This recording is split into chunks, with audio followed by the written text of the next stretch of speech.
नमस्कार, down the memory lane के इस एपिसोड में आप सभी का स्वागत है। आज हमारे साथ हैं एसीपी श्री उदयबीर सिंह बिधूड़ी, जिन्होंने जुलाई 1989 में as sub inspector Delhi police को ज्वाइन किया। 2006 में वो एज इंस्पेक्टर प्रमोट हुए और उन्होंने अपने इंस्पेक्टर के कार्यकाल में कई थानों का एज एसएचओ कार्यभार संभाला। 2018 में एज एसीपी के प्रमोशन के बाद उन्होंने पहली बार एसीपी ऑपरेशन साउथ डिस्ट्रिक्ट का कार्यभार संभाला। उसके बाद वो क्राइम ब्रांच में रहे और वर्तमान समय में वो एसीपी भजनपुरा सब डिवीज़न है। आइए जानते हैं डाउन द मेमोरी लेन के इस एपिसोड में उनके पुलिस के कार्यकाल के अनुभव के बारे में। नमस्कार सर, आपका शो पर बहुत बहुत स्वागत है। नमस्कार जी। सर, आपने जो है आज अब अपनी सर्विस के करीब 35 इयर्स दिल्ली पुलिस को दिए हैं, तो आज अगर आप अपने एक्सपीरियंस को एक शब्द या एक वाक्य में बताना चाहें तो वो क्या होगा? ये 35 साल की यात्रा बहुत अच्छी रही, सुखद रही। काफ़ी चैलेंजेस भी इसमें सामने आए हमारे, और जो भी चैलेंजेस आए उनको हमने फेस किया और सफलतापूर्वक उनका निर्वहन किया। जी सर, आपको किस चीज़ ने प्रेरित किया दिल्ली पुलिस को ज्वाइन करने के लिए? हम दिल्ली के रहने वाले हैं और मेरे फादर आर्मी से ऑनरी कैप्टन रिटायर थे। हम 4 भाई हैं। मेरे फादर की इच्छा थी कि उनके बेटे ऑफिसर बने। उन्होंने अच्छी एजुकेशन दी सभी भाइयों को, और कॉलेज में जब हम पढ़ते थे तो देखते थे दिल्ली पुलिस ऑफिसर्स को। फिर फादर की बात और उन ऑफिसर को देख के हमारे मन में आया कि हम भी पुलिस फोर्स ज्वाइन करेंगे। जी।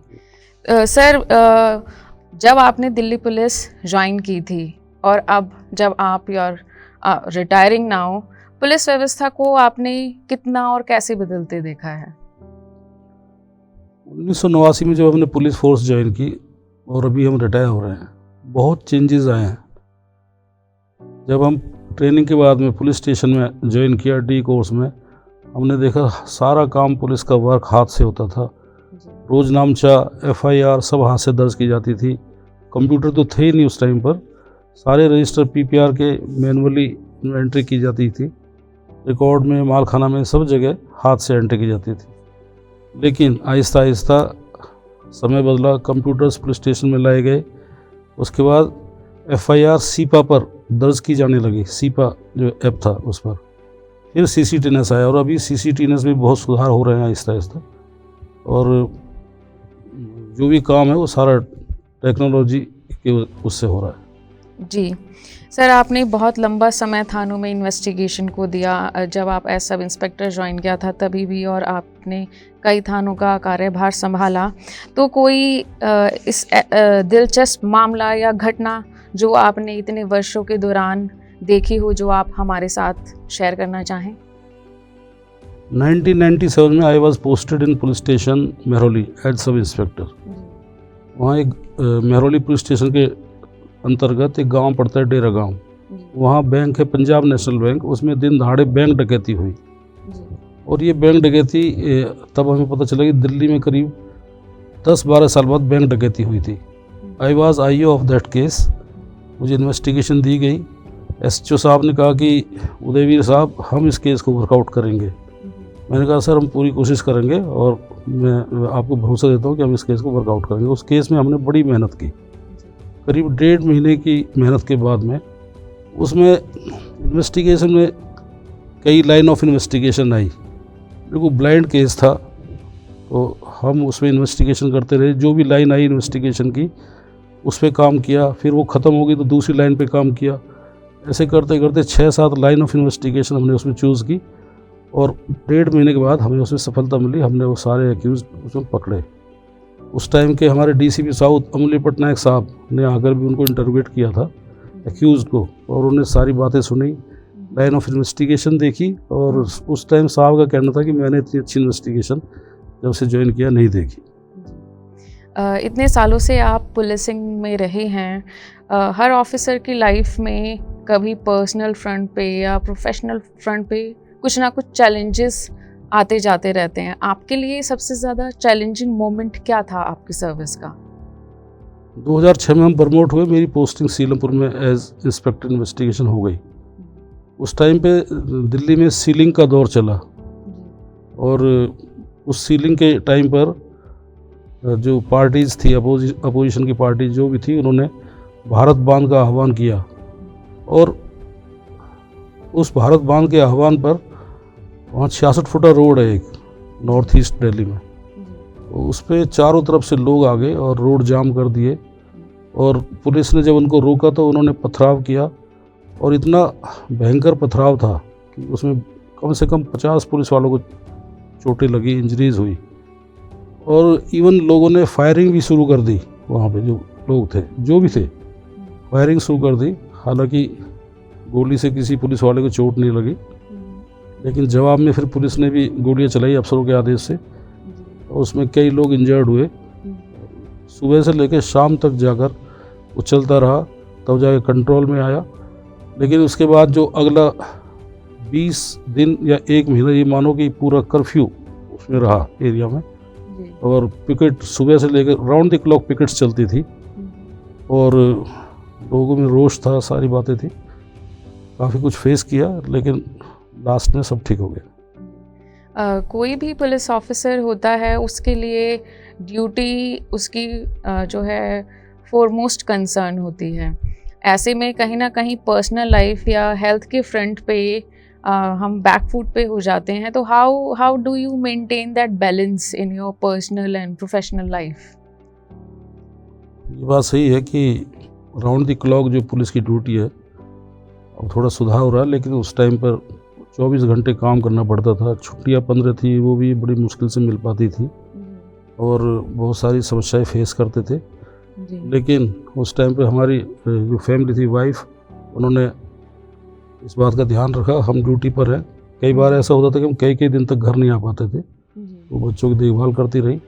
एक समस्या जो सबसे ज़्यादा सामने आई, वो परिवार को समझा लिया, लेकिन जो समाज है, समाज के लोग ये समझते थे कि भाई ये इंस्पेक्टर साहब या एसीपी साहब जो ना, ये जानबूझकर हमारे फंक्शनों में शिरकत नहीं करते।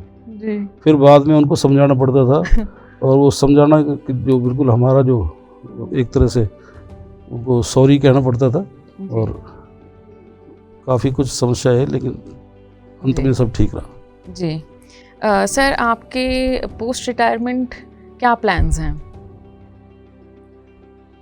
अभी तो पहले समाज को देखना पड़ेगा, है ना, नहीं तो समाज बिल्कुल नकार देगा हमको। पहले समाज को खुश करेंगे, जाके बाहर जाएंगे, मिलेंगे जुलेंगे, उनके दुख सुख में शामिल होंगे और थोड़ा जो लाइफ में ज़्यादा हम घूम फिर नहीं पाए फैमिली के साथ, थोड़ा घूमेंगे फिरेंगे और फिर देखेंगे, अगर कहीं ज़रूरत पड़ी फिर कुछ काम करेंगे। जी सर, आने वाली पीढ़ी को आप क्या संदेश देना चाहेंगे?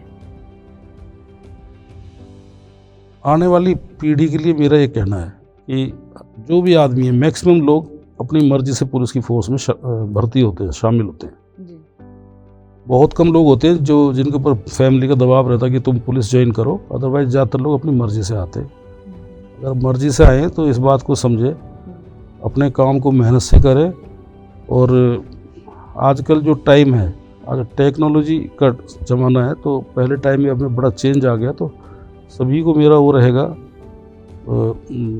डायरेक्शन, हिदायत रहेगी कि सब लोग टेक्नोलॉजी को समझे, सीखें। इसके अलावा जो मैं महसूस करता हूँ, जो आदमी पुलिस फोर्स में आ गया, पुलिस के लिए अफसरों ने हमेशा ये डायरेक्ट हिदायत रहती है, ब्रीफिंग रहती है कि one should be polite but firm.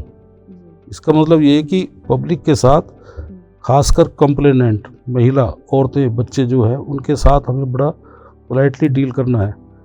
लेकिन जहाँ गलत लोग हमारे आमने सामने आते हैं, हमें उनको बड़ी सख्ती से उनसे निपटना भी है। तो हमारी ड्यूटी है पब्लिक के लिए, हमें जो सैलरी मिलती है पब्लिक के, उससे जो पब्लिक टैक्स देती है उससे सैलरी मिलती है। हमारी ड्यूटी है कि हम उनकी बातें सुने, उनकी जान माल की रक्षा करें।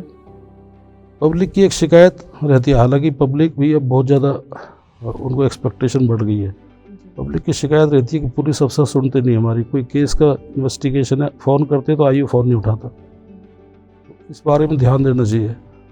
जो भी आदमी है, चाहे बीट ऑफिसर है, चाहे डिवीज़न ऑफिसर है, चाहे आईओ केस का, पब्लिक की बात सुने, उनका फ़ोन आया तो उनको अटेंड कर ले हम्बली, और उनको बता दे कोई समस्या है तो उनको बता दे कि मैं अभी यहाँ पर बिज़ी हूँ, मैं बाद में आपको मिल लूँगा। जी सर, आज आप हमारे डाउन द मेमोरी लेन के एपिसोड में आए और आपने अपने अनुभव हमारे साथ साझा किए। आपका बहुत बहुत धन्यवाद। And we wish you best of luck for your life post retirement. Thank you sir. Thank you, आपका भी धन्यवाद। आपने हमको यहाँ बुलाया, हमारी बातें सुनी, शायद हमारी बातें किसी काम आ सके। धन्यवाद। जी, जय हिंद। जय हिंद।